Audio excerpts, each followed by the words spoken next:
სოციალისტი, მუსულმანი, რეპერი, მილენიალი 2026 წლის 1 იანვრიდან მსოფლიოს ერთ-ერთ ყველაზე დიდ და მიმზიდველ ქალაქს ახალი მერი ეყოლება. სულ რამდენიმე თვის წინ მას ბევრი არც იცნობდა. ახლა კი მთელი მსოფლიო ალაპარაკდა მასზე. მაშასე, გავაკეთო? My name is Mamdani. M-A-M-D-A-N-I. His name is Mamdani. M-A-M-D-A-N-I. დღეს ჩვენ საუბრობთ ზორან მამდანიზე. სანამ დავიწყებთ ჩვენს დღევანდელ ეპიზოდს, მინდა პატარა განცხადება გავაკეთოთ. ჩვენ ვიცით, რომ პირად საქმეს ყავს ბევრი ერთგული მაყურებელი, ბევრი ადამიანი, რომელიც რეგულარულად უყურებს ჩვენს პოდკასტს. ზუსტად მათთვის და შეიძლება სხვებისთვისაც ჩვენ გადავწყვიტეთ შევქმნათ ესეთი პირადი სივრცე. ეს არის პლატფორმა Patreon-ი, რომლის ლინკი არის ამ ვიდეოს აღწერაში და აწისულ იქნება, სადაც ჩვენ გეპატიჟებით თქვენ. თქვენი მონაწილეობა ჩვენთვის იქნება ძალიან მნიშვნელოვანი, მაგრამ იმად, ვინც შემოგვიერთდება ამ პლატფორმაზე, ჩვენ შევთავაზებთ გარკვეულ ექსკლუზიურ წინადადებებს და შეთავაზებებს, დაწყებული პატარ-პატარა საჩუქრებით და დამთავრებული პირადი საქმის ჩაწერაზე, დასწრებით და ბევრი სხვა ისეთი კრეატიული იდეა გვაქვს. შემოგვიერთდით Patreon-ზე, ეს ჩვენთვის ძალიან მნიშვნელოვანი იქნება. მადლობა. მოდი ორი სიტყვა ვთქვათ ნიუ-იორკზე, აი ამ არაჩვეულებრივ ქალაქზე. ნიუ-იორკი ეს არის ამერიკის შეერთებული შტატების კულტურული, ფინანსური ცენტრი, მოდის ცენტრი. 1624 წელს ნიუ-იორკი დაარსდა, ეს ქალაქი დაარსეს ჰოლანდიელებმა და ამიტომ მაშინ მე-17 საუკუნეში ქალაქს ერქვა ნიუ-ამსტერდამი. მაგრამ უკვე 1664 წელს ქალაქი გადავიდა ინგლისელების ხელში და იმის მერე ამ ქალაქს ჰქვია ნიუ-იორკი. დღეს ნიუ-იორკში ცხოვრობს დაახლოებით 8,500,000 ადამიანი, რაც უფრო მეტია ვიდრე ამერიკის შეერთებული შტატების 50 შტატიდან 38 შტატის მოსახლეობა. მთელი ნიუ-იორკის ბიუჯეტი შეადგენს 116 მილიარდ დოლარს. რომ შევადაროთ, საქართველოს წლიური ბიუჯეტი არის დაახლოებით 10 მილიარდი დოლარი. გასაგებია, ხო, ესე იგი რა მასშტაბებზეა საუბარი. ნიუ-იორკში ცხოვრობს დაახლოებით 385,000 მილიონერი და ბოლო 10 წლის განმავლობაში მათი რიცხვი დაახლოებით 45%-ით გაიზარდა. ამის გარდა ამ ქალაქში ცხოვრობს 818 ადამიანი, ვისი გონებაც აღემატება 100 მილიონ დოლარს. ნიუ-იორკში ცხოვრობს უფრო მეტი ჩინელი, ვიდრე ნებისმიერ არააზიურ ქალაქში და უფრო მეტი ებრაელი, ვიდრე ნებისმიერ ქალაქში მსოფლიოში, ისრაელის ქალაქები რომ არ ჩავთვალოთ. რაც შეეხება ნიუ-იორკის მერს და აი ამ თანამდებობას, არსებობს ესეთი ლეგენდაც არ არის ეს, არსებობს წყევლა ნიუ-იორკის მერის სავარძლის, რომ არც ერთი ადამიანი, როგორც მინიმუმ 100 წლის განმავლობაში, რომელიც იყო ნიუ-იორკის მერი, შემდეგ აღარ იკავებდა უფრო მაღალ თანამდებობას, არ ვიცი, მთავრობაში და პრეზიდენტის ადმინისტრაციაში და არც პრეზიდენტი არ გამხდარა.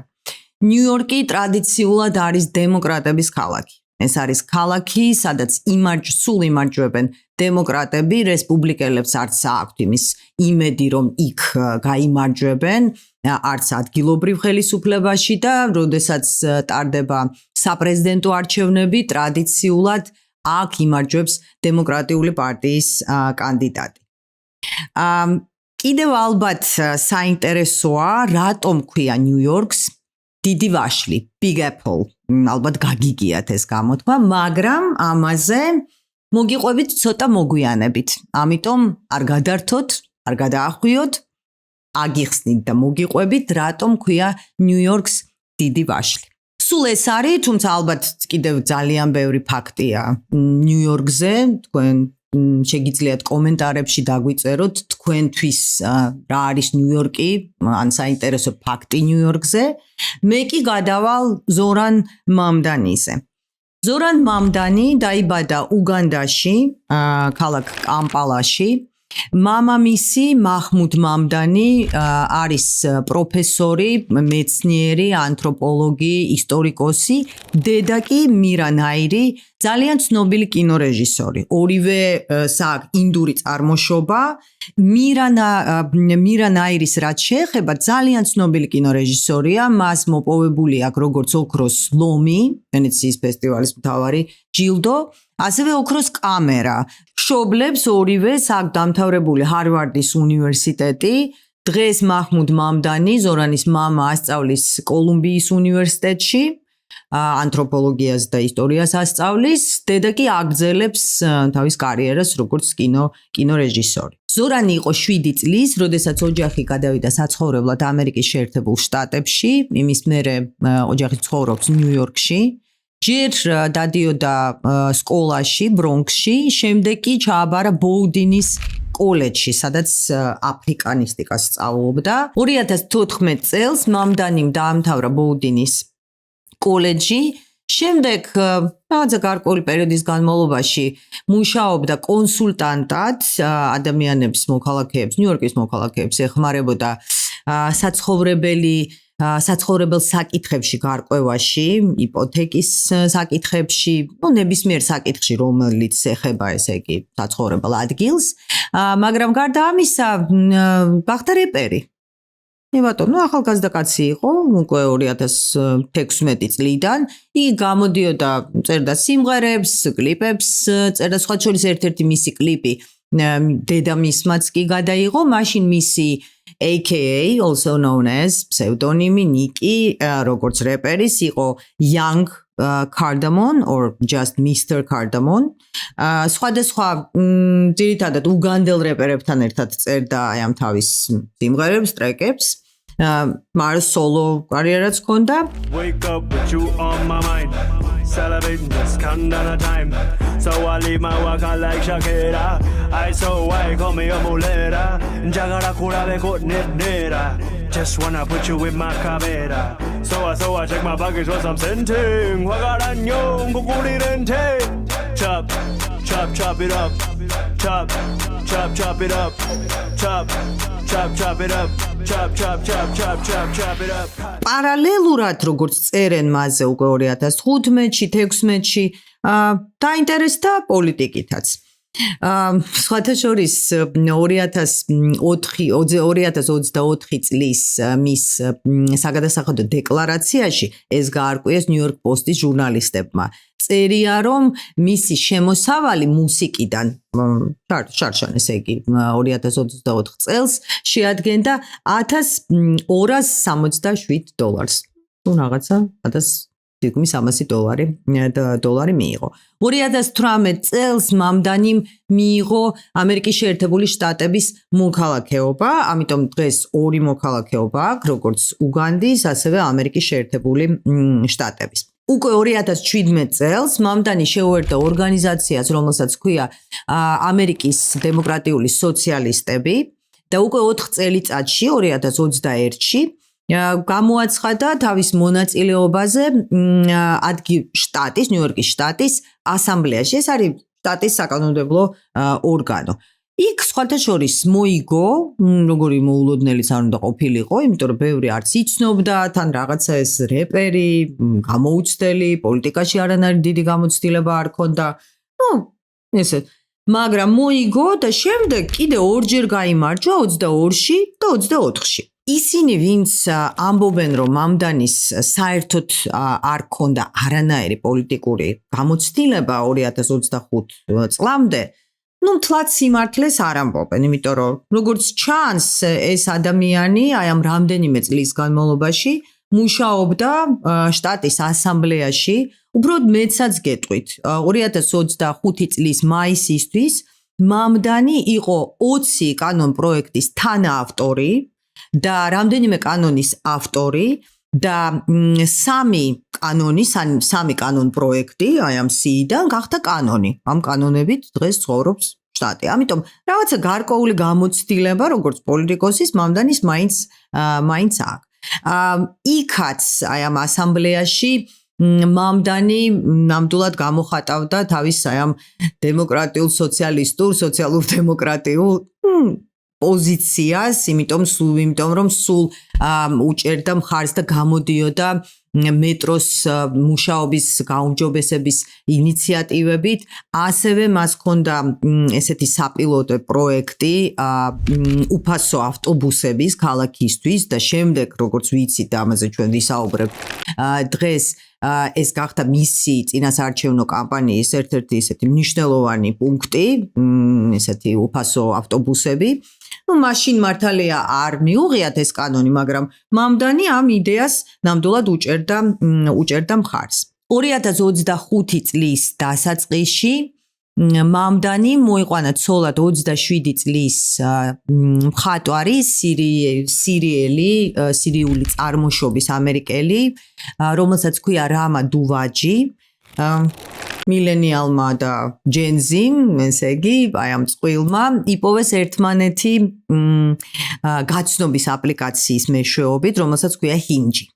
საკმაოდ პოპულარულია დღეს ამერიკაში და არა მარტო. ალბათ არავის არ გაუკვირდება, როდესაც ვიტყვი, რომ ნიუ-იორკის ჯენზი პირველი ლედი 2026 წლის 1 იანვარს შედგება მამდანის ინაუგურაცია მერის პოსტზე. პირველი ლედი აბსოლუტურად იზიარებს იმ მოსაზრებებს, იმ პლატფორმას, პროგრამას, რომლის ავტორიც არის ზორან მამდანი. მამდანის რეპის, მუსიკის, კინოს გარდა ასევე მოწონს ფეხბურთი და არის ინგლისური საფეხბურთო კლუბის არსენალის ესე იგი ფანი. რაც შეეხება ბეისბოლს, იგი მხარს უჭერს ნიუ-იორკ მეტს. აი, ესეთი ფაქტებია ზორან მამდანის. მე ვფიქრობ, რომ აქ უკვე შეიძლება მოგიყვეთ, რატომ ქვია ნიუ-იორკს Big Apple, დიდი ვაშლი. ამასთან დაკავშირებით არსებობს ბევრი ვერსია. პირველი ვერსია მდგომარეობს იმაში, რომ პირველი ხე, რომელიც დარგეს ჰოლანდიელებმა, ხომ გახსოვთ, რომ გითხარით, რომ 1624 წელს ჰოლანდიელებმა დაარსეს ეს ქალაქი, მაშინ ნიუ ამსტერდამი ერქვა, პირველი ხე, რომელიც დარგეს, იყო ზუსტად ვაშლის ხე. ერთი ესეთი ვერსია.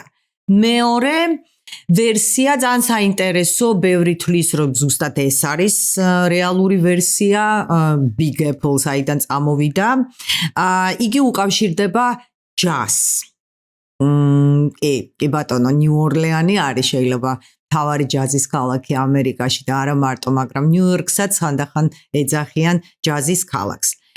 ვერსია არის ესეთი, რომ 30-იან წლებში ნიუ-იორკში, უბრალოდ ნიუ-იორკის ერთ-ერთ უბანში, ჰარლემში, ჯაზი იყო ძალიან პოპულარული და აი იქედან მოდიოდა ეს ნიუ-იორკის სახე, როგორც ჯაზის დიდი ქალაქის, დედაქალაქის შეიძლება ითქვას და მაშინ ჯაზმენებში არსებობდა ესეთი გამოთქმა, რომ წარმატების ხეზე ბევრი ვაშლია, მაგრამ თუ ნიუ-იორკის დაპყრობას მოახერხებ, მაშინ დიდ ვაშლსაც მიიღებ. ეს არის ერთი ვერსია, აქაც ისინი სხვადასხვა ვერსიებია. მეორე, რომ ეს რასაც ჯაზმენები ერთმანეთს ეუბნებოდნენ, არის ესეთი, დაახლოებით იგივეა, რომ ხეზე ბევრი ვაშლია, მაგრამ თუ გაგიმართლა და ნიუ-იორკში დაუკარი, შეიძლება ჯიბეში ყველაზე დიდი ვაშლი კონდეს. ანუ მეორე ვერსია Big Apple უკავშირდება ჯაზ და ჯაზმენებს. მესამე ისეთი ეკონომიკური, სოციალური, რომ დიდი დეპრესიის პერიოდში ყველაზე ღარიბებს, იმ ადამიანებს, რომლებსაც ყველაზე მეტად უჭირდა, ურიგებდნენ ვაშლებს და იქედან წამოვიდა ნიუ-იორკი როგორც დიდი ვაშლი. ბოლო და ყველაზე რეალისტური ვერსია, როგორც მე გავიგე სხვადასხვა წყაროდან, უკავშირდება ჯონ ფიცჯერალდს. ჯონ ფიცჯერალდი იყო სპორტული ჟურნალისტი, ისევ ჩვენ ჟურნალისტები, სპორტული მიმომხილველი, რომელიც წერდა დოღზე. საქმე ის არის, რომ იმ წლებში, ანუ მე-20 საუკუნის 20-იან წლებში ნიუ-იორკის ტერიტორიაზე იყო რამდენიმე იპოდრომი. იმართებოდა დოღი, ჯონ ფიცჯერალდი ამ დოღს ესე იგი აშუქებდა. და მან დაწერა ერთ-ერთ სტატიაში, რომ ჟოკეებისგან გაიგო ესეთი ფრაზა: ცხენებს უყვართ ვაშლები და ნიუ-იორკის დოღი დიდი ვაშლია. აი ამის მერე ეს ტერმინი ნიუ-იორკი დიდი ვაშლია დამკვიდრდა როგორც ტერმინი, რომელიც აღწერს ამ ქალაქს. შემდეგ კი ბატონო, სხვათა შორის იმასაც ვიტყვი, რომ დღესაც კი ნიუ-იორკში ბროდვეის და 54 ქუჩის კუთხეში არის ესეთი წარწერა, რომელსაც წერია Big Apple Corner, რომელიც ეძღვნება ჯონ ფიცჯერალდს. აი ესეთი ამბავია. შემდეგ მართალია ეს არის მე-20 საუკუნის 20-იანი წლები, ცოტა დაავიწყდათ, მაგრამ 70-იან წლებში ნიუ-იორკს მე-20 საუკუნის 70-იან წლებში ნიუ-იორკს არც თუ ისე კარგი რეპუტაცია ჰქონდა. ეს ძირითადად უკავშირდებოდა რაღაცა განგსტერებს, ბანდებს, კრიმინალურ სიტუაციას ქალაქში და ქალაქის ტურიზმის დეპარტამენტმა გააცოცხლა ეს ტერმინი.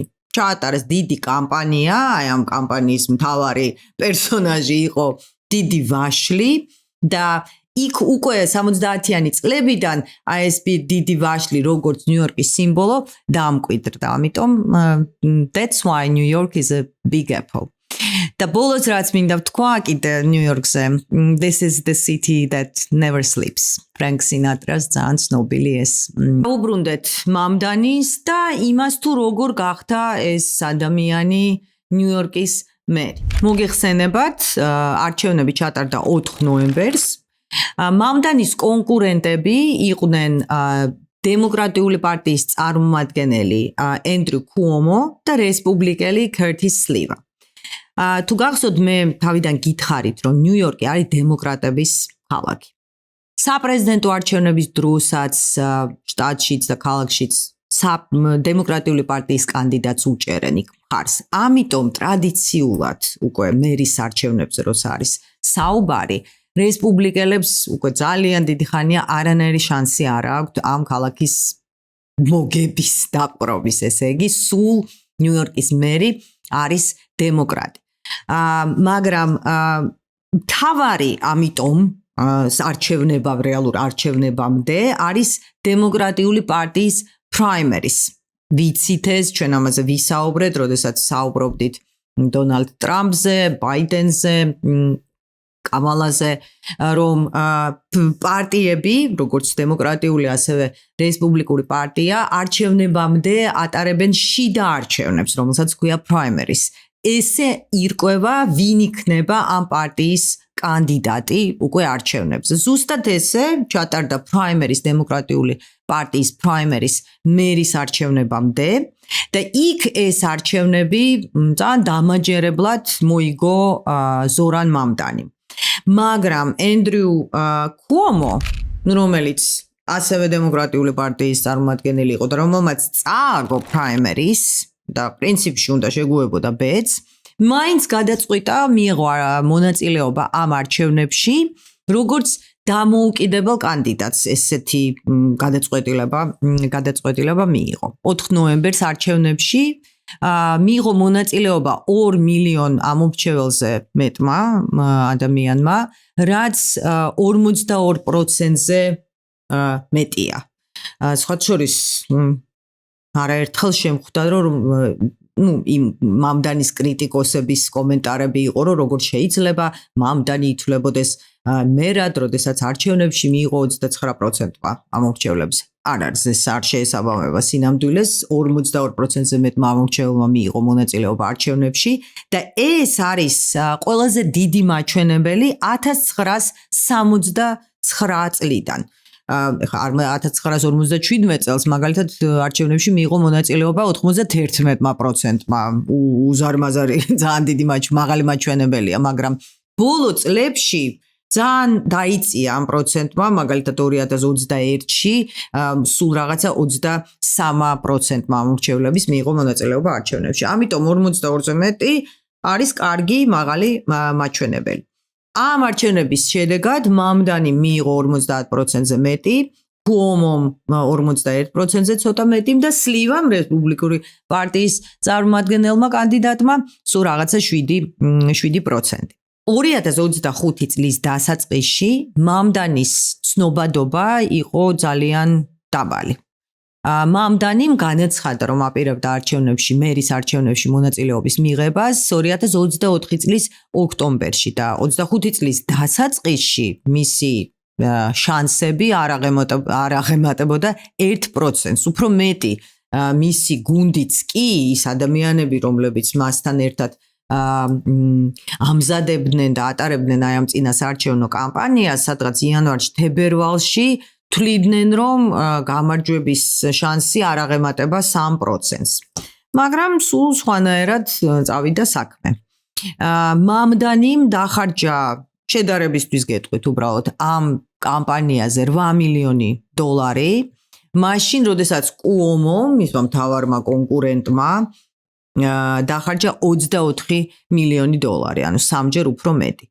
მაგრამ აი ესეთი სიურპრიზი ივლისში ჩატარდა დემოკრატიული პარტიის primaries, წინა არჩევნები, შიდა არჩევნები პარტიის და იქ მამდანიმ მიიღო 44% გაუსწრო Cuomo-საც და სხვა კანდიდატებსაც და გახდა დემოკრატიული პარტიის კანდიდატი მერის პოსტზე. სანამ გადავალ უშუალოდ მამდანის წინასაარჩევნო კამპანიაზე და მისი კამპანია, რომელიც ცალკე საუბარს ნამდვილად იმსახურებს, ძალიან შთამბეჭდავი იყო, მაგრამ მე მინდა შევჩერდე primaries, დემოკრატიული პარტიის primaries დროს ჩატარებულ დებატებს, როდესაც ერთმანეთს ესაუბრებოდნენ, ედებატებოდნენ, არსებობს ეს სიტყვა, დემოკრატიული პარტიის კანდიდატები.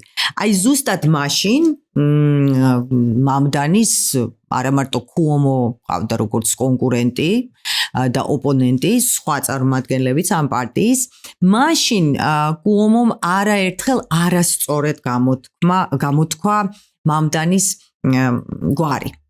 მამდანის, არ ვიცი, ვერ თუ არ ამბობ და არაერთხელ გაიმეორა ეს. და ზუსტად მაშინ მამდანიმ მიმართა თავის კონკურენტს და უთხრა The name is Mamdani, you should learn how to say it. ანუ სახელი არის მამდანი და თქვენ და ისწავლოთ როგორ გამოთქვათ ეს სახელი. აი ეს მისი ფრაზა აიტაცეს ახალგაზრდებმა, ეს ფრაზა დაადეს ცნობილი ამერიკელი მომღერლის Gwen Stefani-ის tracks და ამის მერე TikTok-ი, Instagram-ი გაივსო აი ამ რა ქვია ამას rilsებით და story-ებით, სადაც ახალგაზრდა ადამიანები, რომლებიც მამდანის უჭერდნენ მხარს, მღეროდნენ My name is Mamdani, M-A-M-D-A-N-I. The name is Mamdani, M-A-M-D-A-N-I. The name is Mamdani, M-A-M-D-A-N-I. The name is Mamdani, M-A-M-D-A-N-I. The name is Mamdani, M-A-M-D-A-N-I. აი ესეთი viral გახდა, ესე იგი სოციალურ ქსელში.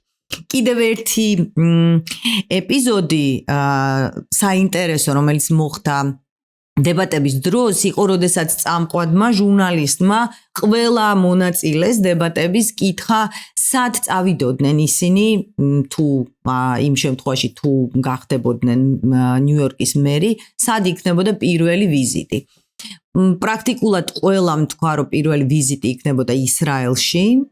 ერთ-ერთმა თქვა, რომ ისრაელში ბევრჯერ, ბოლო დროს ბევრჯერ არის ნამყოფი, ამიტომ პირველ ვიზიტს, ესე იგი, მიუძღვნის უკრაინას, ანუ წავა უკრაინაში, და ნუ ახსნა რატომაც აპირებდა უკრაინაში წასვლას და მამდანი იყო ერთადერთი, რომელმაც თქვა, რომ დარჩებოდა ნიუ-იორკში. მან თქვა, რომ ბევრი საქმე აქვს, ჰქონდა გასაკეთებელი და ეხლა უკვე აქვს გასაკეთებელი.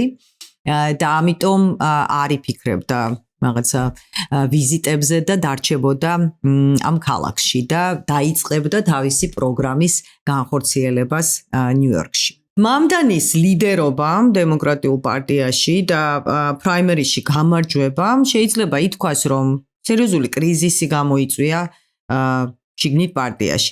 იცით რა, აქვე ზოგადად ვიტყვი, რომ ზოგადად პოლიტიკური კრიზისი არა მარტო დემოკრატიულ პარტიაშია, არამედ რესპუბლიკურ პარტიაში და მთლიანად ამერიკის შეერთებული შტატების პოლიტიკურ ისტაბლიშმენტში. უკაცრავად არა ვარ მე არც პოლიტოლოგი, არც არ ვიცი ამ პოლიტიკის დიდი მცოდნე, უბრალოდ როგორც ჟურნალისტი, რასაც მე ვაკვირდები, მე ვთვლი, რომ ის რაც დღეს ხდება ამერიკაში და არა მარტო სხვათა შორის სერიოზულ კრიზისზე მიუთითებს. რა ვიცი, ჰარვარდები და მთელი ეს უნივერსიტეტები მათ აქვს დამთავრებული, როგორ არის შესაძლებელი, რომ ამ ქვეყნის პრეზიდენტი არის დონალდ ტრამპი, მისი ადმინისტრაციის წევრები არიან ისინი, ვინც არიან და დემოკრატიულ პარტიაში არიან ისეთი პოლიტიკოსები, რომლებიც აგერ ბრუნდებიან პოლიტიკაში, როგორც ენდრიუ კუომო, რომელიც სხვათა შორის ნიუ-იორკის შტატის გუბერნატორი იყო, მაგრამ 2021 წელს მას მოუწია ამ პოსტის დატოვება. რატომ? იმიტომ რომ ის დაადანაშაულეს კორუფციაში და სექსუალურ შევიწროვებაში. სხვათა შორის ბევრი ფაქტი დადასტურდა და ზუსტად ამიტომ კუომოს მოუწია ამ პოსტის დატოვება. მაგრამ აი ახლა გადაწყვიტა რომ ესეთი კამბექი გააკეთოს და გახდეს ქალაქის მერი. რას უკაცრავად. მოკლედ პარტიაში სერიოზული კრიზისი, ცოტა დაბნეულობა, მამდანი არის კანდიდატი ნიუ-იორკის მერის პოსტზე. ბევრმა ცნობილმა დემოკრატმა, ვეტერანმა ამ პარტიის თავიდან არ დაუჭირა მხარი ზორან მამდანის. ორი ყველაზე ცნობილი ადამიანი, რომლებმაც დაუჭირეს თავიდანვე მხარი ამ პოლიტიკოს, იყვნენ ბერნი სანდერსი, ვეტერანი წევრი ამ პარტიის, სენატორი ბერნი სანდერსი და ასევე კონგრესვუმენი ალექსანდრია ოკასიო-კორტესი. სხვათა შორის, როგორც ანალიტიკოსები, დამკვირვებლები, როგორც ამბობენ, ერთ-ერთი ესეთი ამომავალი ვარსკვლავია დემოკრატიული პარტიის ნახოთ. მაგრამ სხვები იყო ესეთი დაბნეულობა. ნიუ-იორკის ბევრი დიდარი ადამიანი ასევე არ უჭერდა და ასევე რომლებიც უჭერდნენ მხარს დემოკრატიულ პარტიას, არ უჭერდნენ მხარს მამდანის. იქედან გამომდინარე, რას შეიცავდა მამდანის კამპანია, ამაზე ცალკე ვისაუბრებ. პრაიმერის შემდეგ ზორან მამდანი ესე მიმართა თავის მხარდამჭერებს. მეგობრებო, ჩვენ პოლიტიკური დინასტია დავამხეთ. ჩვენ ვემშვიდობებით პოლიტიკას, რომელიც ხალხის უმრავლესობას უგულებელყოფს და მხოლოდ რჩეულთა მცირე ნაწილს ემორჩილება. ესეთი სიტყვები თქვა მამდანი. როგორც გითხარით, ბევრმა ცნობილმა დემოკრატმა და მათ შორის იყო ამერიკის შეერთებული შტატების ყოფილი პრეზიდენტი ბარაკ ობამა, ან ღიად ამბობდნენ, რომ არ უნდათ მამდანის მხარდაჭერა, ან ბოლომდე არ უჭერდნენ და შემდეგ უკვე ბოლო დღეებში თუ საათებში არა, მაინც დაუჭირეს მხარი. რატომ? იმიტომ რომ დემოკრატიული ისტაბლიშმენტისთვის ცოტა გაუგებარი იყო ის პროგრამა, რომელსაც თავაზობდა მამდანი, ეს მისი სოციალისტური განწყობა, მისი ძალიან პირდაპირი განცხადებები, იგივე პალესტინასთან დაკავშირებით, ამაზეც ჩვენ ვისაუბრებთ. მოკლედ დემოკრატიული პარტია, რომელიც მაინც ცდილობს, რომ უფრო ზომიერი ნიშა იპოვოს, იქ დიდი ამბები ხდებოდა. მე მინდა ორი სიტყვა ვთქვა მამდანის წინასაარჩევნო კამპანიაზე. ნამდვილად უნდა ვისაუბროთ ამაზე, რადგან ეს იყო ძალიან დინამიური, აქტიური, საინტერესო და შთამბეჭდავი კამპანია. მე ვიტყოდი 21 საუკუნის 20-იანი წლების ესეთი ახალგაზრდა პოლიტიკოსის კამპანია. მამდანი ამ კამპანიისთვის რას არაკეთებდა? ის დადიოდა ნიუ-იორკის ერთი უბნიდან მეორეობაში ფეხით. შედიოდა სახლებში, კაფეებში, ჩადიოდა მეტროში, ხალხს ელაპარაკებოდა. ძალიან აქტიურად გამოიყენა სოცქსელები, იღებდა კლიპებს ესეთი ბოლივუდური მიუზიკლების სტილში. ასევე გამოიყენა პოპულარული რეალიტი შოუ, რომელსაც ქვია Bachelor, ქართულად ეს არის უცოლშვილო ბერბიჭა რა კაი სიტყვა კაცო ბერბიჭა სადაც ვარც როგორც რეალიტი შოუში ეს ერთი მამაკაცი რომელიც ირჩევს საცოლეს და ჩუქნის ვარც აი ესე ჩუქნიდა ამ ვარც ნიუ-იორკს აჩუკა კიდევაც და აგერ ზოლადაც მოყავს 1 იანვრიდან ერთად იწყებენ ცხოვრებას ნიუ-იორკი და მამდანი არ ვიცი ცხოვრება როგორ იქნება მოკლედ აი ესეთი კამპანია რომელიც მე ვიტყოდი რომ უფრო ალბათ ახალგაზრდებზე იყო გათვლილი და იმიტომაც ნიუ-იორკის ახალგაზრდები აქტიურად უჭერდნენ მხარს მამდანის რადგან ანალიტიკოსების აზრით მამდანიში იპოვეს ახალი სახე ახალი ტიპის პოლიტიკოსი რომელსაც დაუჭირეს მხარი და რომელსაც მისცეს ხმა. მოდით ცოტა შევჩერდეთ იმაზე თუ რას ამბობდა მამდანი. პირველ რიგში მე მინდა დავუთმოდ რომ ის ეკონომიკურ პროგრამას და ეს არის ძალიან მნიშვნელოვანი ნაწილი მისი პროგრამის, როგორც დემოკრატიული სოციალისტური ესე იგი ორგანიზაციის წევრი და როგორც სოციალისტი ხო, მამდანი პირდებოდა თავის ამომრჩევლებს ბევრ benefits, ესე ვთქვათ. კერძოდ იგი ამბობდა რომ ქალაქ ნიუ-იორკში უნდა იყოს უფასო ტრანსპორტი, ხელმისაწვდომი უნდა იყოს ყველასთვის. გარდა ამისა ამ ქალაქში უნდა შეიქმნას მთელი ქსელი მაღაზიების, სუპერმარკეტების, სადაც იქნება ბევრად უფრო ხელმისაწვდომი ფასები, ასევე პრაქტიკულად საზოგადოების ყველა ფენისთვის. ჯანდაცვა იმ ოჯახებისთვის, რომლებსაც ყავთ ბავშვები და მრავალშვილიანი ოჯახებისთვის უნდა იყოს ბევრად უფრო ხელმისაწვდომი და ბევრი ესე იგი პუნქტი ნაწილი საერთოდ უფასო უნდა იყოს აი ამ ჯანდაცვის. მაგრამ საიდან უნდა მოიძიოს ფული ამისთვის, იმიტომ რომ ამას ყველაფერს სჭირდება დაფინანსება. მამდანი ამბობდა რომ ნიუ-იორკში, სადაც როგორც გითხარით, ცხოვრობს თითქმის 385,000 მილიონერი, უნდა დაწესდეს ახალი გადასახადი იმ ადამიანებისთვის, რომლებიც ვისი შემოსავალიც აღემატება $1 მილიონ და ასევე დიდი კორპორაციებისთვის რაღაც 1%-იანი საშემოსავლო გადასახადი მათთვის 1%-ით უნდა გაიზარდოს. გასაგებია რომ ბევრ ადამიანს, კორპორაციას, ბიზნესმენს ესეთი მიდგომა ნამდვილად არ მოწონდა. მაგრამ როგორც აღმოჩნდა ბევრისთვის ეს აღმოჩნდა ძალიან ისეთი მიმზიდველი პლატფორმა და პოლიტიკა. საბინაო პრობლემა მის მამდანის წინასაარჩევნო დაპირებებში ერთ-ერთი უმნიშვნელოვანესი იყო, ძალიან დიდ ადგილს იკავებდა, ბევრს საუბრობდა მამდანი ამ პრობლემაზე. მამდანი ამბობს, რომ 1 მილიონი გაქირავებული ბინის ფასი 4 წლით უნდა გაიყინოს. დღესდღეობით მანჰეტენზე ერთსაძინებლიანი ბინის ქირა დაახლოებით $5,000 შეადგენს. ბოლო 3 წლის განმავლობაში ეს ღირებულება დაახლოებით 20%-ით არის გაზრდილი. ამიტომ ეს დაპირება იყო ძალიან მიმზიდველი ბევრისთვის, იმათთვის, ვისაც სურს ბინის ქირაობა მანჰეტენზე ნიუ-იორკში. ამ დაპირებას ბევრი კრიტიკოსი წყავდა, ქირის 4 წლიანი გაყინვა, როგორც მაგალითად, მე გავიცანი Maverick Real Estate Partners ამ ფონდის მკვლევარების და ექსპერტების ანალიზს, სადაც ისინი წერდნენ, რომ თუ იმ შემთხვევაში თუ ეს დაპირება შესრულდა, ეს იქნება კატასტროფული შენობების მფლობელებისთვის ნიუ-იორკში, რადგან ეს ნამდვილად აისახება მათ ისე წმინდა საოპერაციო შემოსავალზე, ამიტომ ბევრი კრიტიკოსიც ყავდა. კიდევ ერთი დაპირება, ეს არის ესეთი უფასო ტრანსპორტი. მამდანი თვლის, რომ ავტობუსები ძალიან ბევრი მიმართულებით ნიუ-იორკში ავტობუსით მგზავრობა უნდა იყოს უფასო. დღეს ესეთი ავტობუსებით მგზავრობა ნიუ-იორკში დაახლოებით $3 შეადგენს.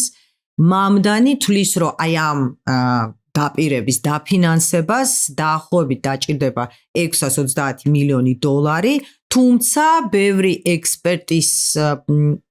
ექსპერტების ნაწილის აზრით ეს ციფრი შეიძლება დოლარამდეც კი 1 მილიარდ დოლარამდეც გაიზარდოს. ანუ დიდი ფინანსური რესურსები დაჭირდება აი ამ დაპირებების განხორციელებას.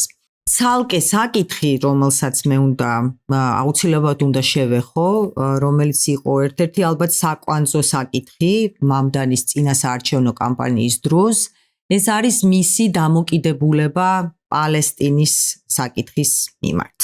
ანუ იმაზე, რას ფიქრობს მამდანი, იმაზე თუ რა ხდება დღეს ისრაელში, განსაკუთრებით 7 ოქტომბრის შემდეგ. მოდით ისიც გავითვალისწინოთ, რა ოჯახში იზრდებოდა მამდანი, მამამისი, მუსულმანი, არ მალავდა თავის პროპალესტინურ პოზიციას, დედასაც იგივე პოზიცია ჰქონდა ჯერ კიდე წლების წინ, არის ესეთი ეპიზოდი, დიდი ხნის წინ, წლების წინ, დედამ განაცხადა უარი ისრაელში გამართულ ერთ-ერთ კინოფესტივალზე წასვლაზე. არ წავიდა და გადაწყვიტა, რომ არ წარადგინოს თავისი ფილმი ამ კინოფესტივალზე პროტესტის ნიშნად. აი ეს არის ესე ვთქვათ, ესეთი ბექგრაუნდი, გარემო, რომელშიც ესე იზრდებოდა მამდანი. რაც შეეხება წინასაარჩევნო კამპანიას, ამას ეთმობოდა დიდი დრო, რატომ? იმიტომ რომ დღეს პალესტინის საკითხი, ის თუ რა ხდება ისრაელში, ღაზას სექტორში, არის ერთ-ერთი უმნიშვნელოვანესი, მწვავესი პოლიტიკური საკითხი მთელს მსოფლიოში. ამიტომ ამას გვერდს ვერ აუვლიდა მამდანი და ამაზე ბევრს საუბრობდა. მოდით ისიც ვთქვათ, რომ მან მოუწოდა პროპალესტინელ აქტივისტებს არ გამოიყენონ ეს მოწოდება, სლოგანი Globalize Intifada. მოგეხსენებათ ინტიფადა, ჩვენ ამაზე ვისაუბრეთ ეპიზოდში, რომელშიც გიყვებოდით ისრაელის და პალესტინის კონფლიქტის ისტორიას. ის ეპიზოდი სხვათა შორის ჩვენ მალევე ჩავწერეთ 7 ოქტომბრის მერე, იმის მერე კიდე ბევრი რამ მოხდა ამ რეგიონში, სამწუხარო ამბები.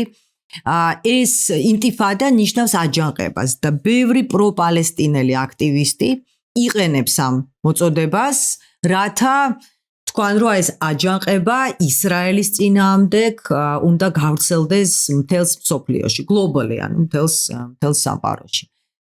მამდანი მოუწოდა და თქვა რომ ეს არის დაუშვებელი, ეს არ უნდა იყოს ესე და არ მოუწოდებდა to globalize intifada.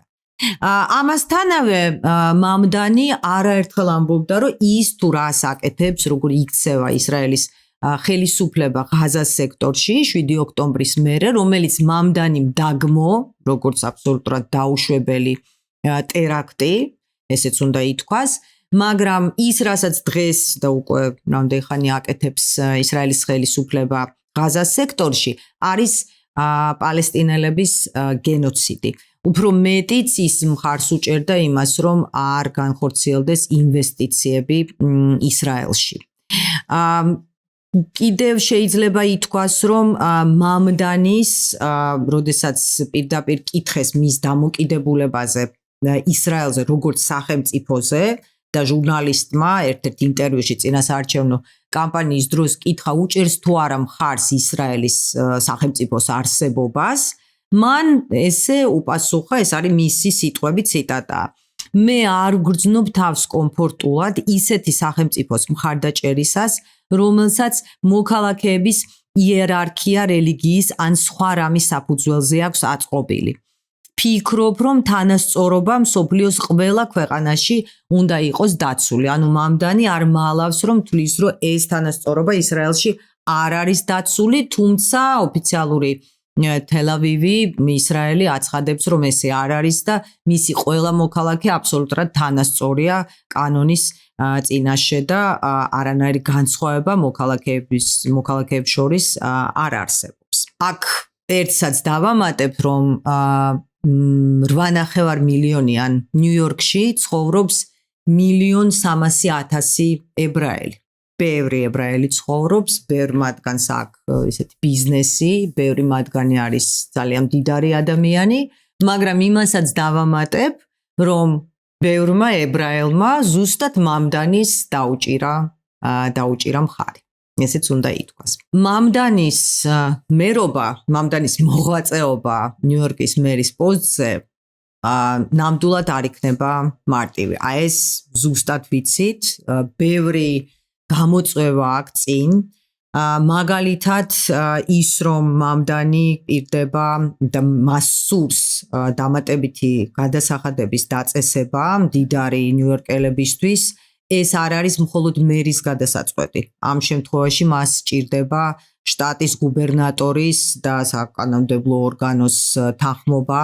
რაც შეეხება სუბსიდირებული საცხოვრებლის ღირებულების ზრდას და ქირის ზრდას, ამას არეგულირებს სპეციალური კომისია, ანუ ისევ და ისევ მამდანი მარტო ამ გადაწყვეტილებას ვერ მიიღებს. ზოგადად ამერიკული პოლიტიკური სისტემა ისე არის აწყობილი, რომ ერთი ადამიანი, მხოლოდ მერი, მხოლოდ გუბერნატორი, მხოლოდ პრეზიდენტი ვერ იღებს ამ თუ იმ მნიშვნელოვან გადაწყვეტილებას, ხო? ამიტომ ტრამპი, რომელიც უკვე პირდება და ღიად ამბობს, რომ ყველაფერს გააკეთებს იმისთვის, რომ ის დაპირებები, რომელიც ჟღერდა წინასაარჩევნო კამპანიის დროს მამდანი ვერ შეასრულოს, ესეც იქნება ძალიან პრობლემატური როგორც მამდანისთვის, ისევე ტრამპისთვის, რადგან ტრამპი ესე ვერ გააჩერებს რაღაცეებს. მარტო ტრამპი, მარტო პრეზიდენტი არ იღებს ამ გადაწყვეტილებას.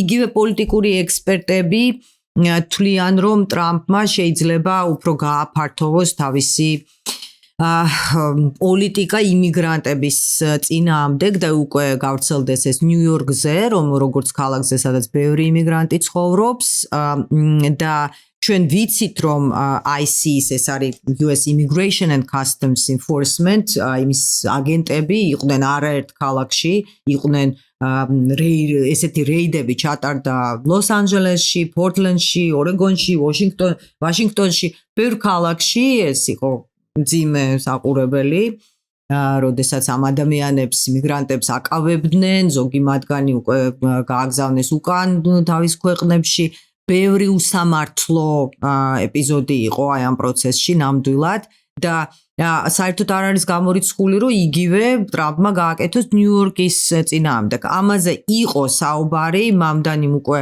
უპასუხა, რომ არ დაუშვებს აი ამ აგენტების და აი ამ ხალხის შემოსვლას ნიუ-იორკში, რამდენად მოახერხებს, როგორ იქნება ეს აბსოლუტურად გაუგებარი, ბევრი კითხვის ნიშანია. ბევრი პოლიტოლოგი, ბევრი ექსპერტი მაინც თვლის, რომ მამდანი უკვე ამ მერის სავარძელში შეიძლება არ იყოს ისეთი რადიკალური თავის ქმედებებში, როგორც იყო კამპანიის დროს და თავის დაპირებებში და ბიზნესისთვის დღეს 1 იანვრამდე და მერეც ეს არის პერიოდი, როდესაც ისინი უბრალოდ ელოდებიან, აბა რა მოხდება.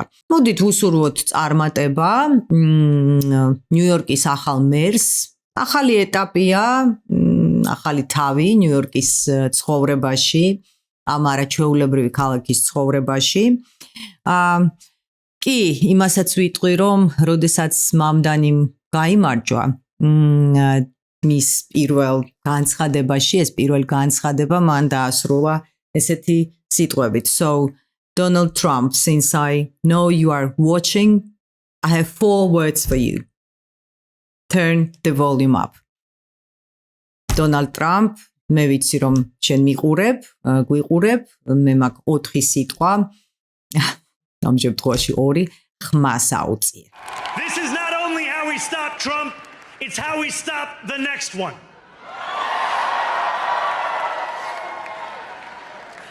So Donald Trump, since I know you're watching, I have 4 words for you. Turn the volume up. კი, ტრამპს მოუწევს ხმის რომ აუწიოს ხმას და მოусმინოს იმას თუ რა ხმა წამოვა ნიუ-იორკიდან.